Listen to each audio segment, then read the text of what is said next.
FIFA club বিশ্বকাপ আল আহলি ও inter মায়ামির match দিয়ে যুক্তরাষ্ট্রের পর্দা উঠেছে নতুন আঙ্গিকের ফিফা ক্লাব বিশ্বকাপের ৩২ দলের টুর্নামেন্টের উদ্বোধনী ম্যাচটি গোল-শূন্য ড্রতে শেষ হয়েছে।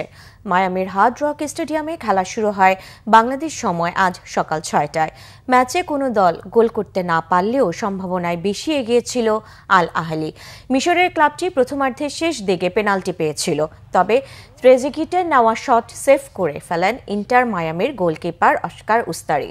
৩৮ বছর বয়সী এই গোলকিপার শুধু ৪৩তম মিনিটের ওই পেনাল্টি নয়, পুরো ৯০ মিনিটের খেলায় মোট ৮টি সেভ করেছেন।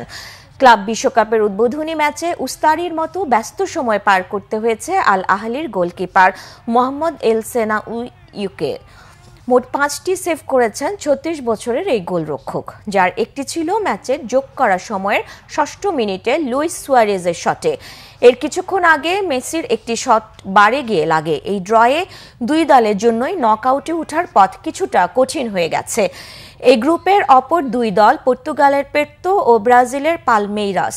ক্লাব বিশ্বকাপের ইতিহাসে এটি ২১তম আসর, আর মহাদেশীয় এই টুর্নামেন্ট এবারই প্রথম ৩২টি দল ৮ গ্রুপে ভাগ হয়ে লড়ছে।